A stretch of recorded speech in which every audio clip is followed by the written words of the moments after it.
एक बार एक महात्मा जी होते हैं तो बहुत तपस्या में तल्लीन हो जाते हैं, तो भगवान का देवदूत प्रकट हो जाता है और कहता है बताओ मैं तुम्हें क्या दे सकता हूँ।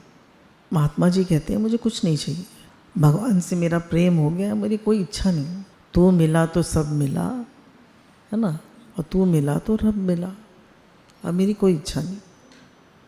तो कहते हैं ऐसा तो हो ही नहीं सकता, भगवान ने कहा है भाई कुछ दे के आना, तुम्हें कुछ नहीं चाहिए।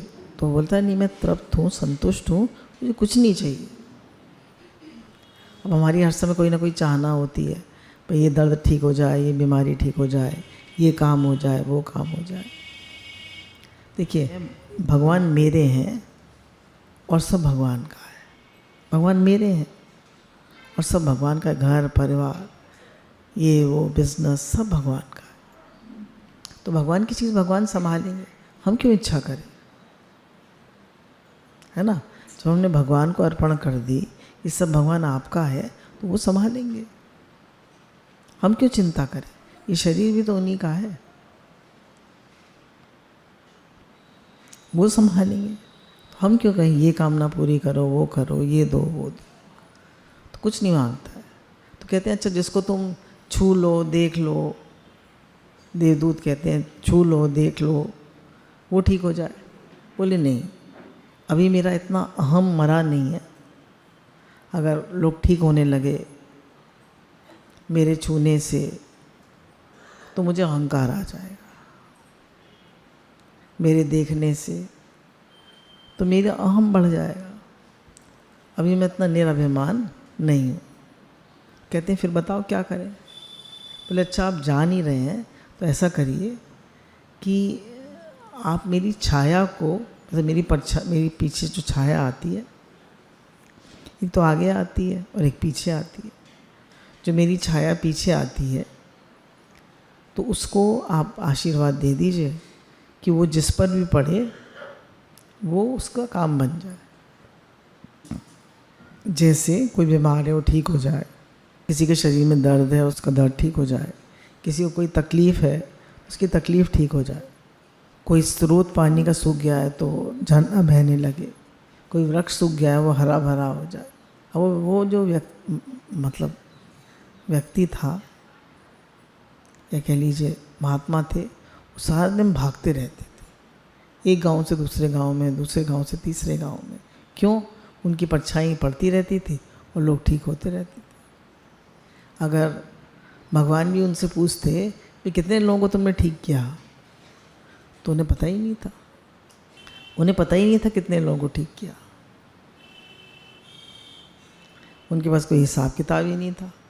तो उन्होंने अनगिनत लोगों की सेवा उनसे हो गई, अनगिनत लोगों की, और उन्हें पता भी नहीं चला, अहंकार ही नहीं आया। अब हम अपनी तरफ देखें, एक छोटी सी सेवा करके हमें कितनी ईगो आ जाती है, मैं नहीं किया। तो जो कर्म का पता नहीं है हमें, उसी का फल मिलता है। जैसे एक बार एक सेठ जी ने बहुत दान पुण्य करते थे, बहुत ज़्यादा। तो कभी धर्मशाला बनवा रहे हैं, कभी स्कूल बनवा रहे हैं, कभी वृक्ष लगवा रहे हैं, कुएं खुदवा रहे हैं, पर सब जगह अपना नाम कर लेते थे। तो जब उनका अंत समय आया तो भगवान ने कहा कि भाई मुझे अब तुम अर्पण करो, तुमने क्या किया? तो कहते वो कर्म अर्पण करो जिसका किसी को पता नहीं, किसी को नहीं पता, खाली मुझे पता है।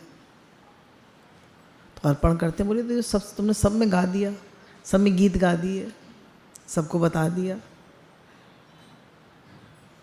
तुम्हारी कोई भी चीज़ तुम्हारे खाते में है ही नहीं। क्यों? तुम्हें उसका फल मिल गया, नाम शोहरत मान बढ़ाई, सबका फल मिल गया। बोले बस 5 रुपये तुम्हारे खाते में है, केवल 5 रुपये, जबकि उन्होंने करोड़ों का दान किया था, बस सबका गीत गा दिया। तो बोले क्या? बोले ये 5 रुपये तो मुझे याद भी नहीं है, बोले इसीलिए तो तुम्हारे खाते में है। तो हम अपनी तरफ देखें हमारे क्या हालचाल है। हर चीज़ हमें बतानी होती है, हर चीज़ का गीत गाना होता है,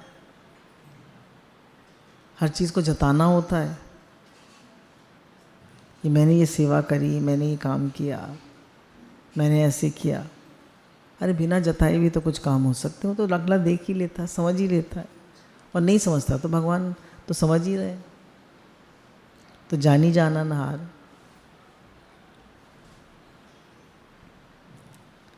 तो गुरु हमको पक्का कराते हैं, हे अर्जुन तू निष्कामी बन।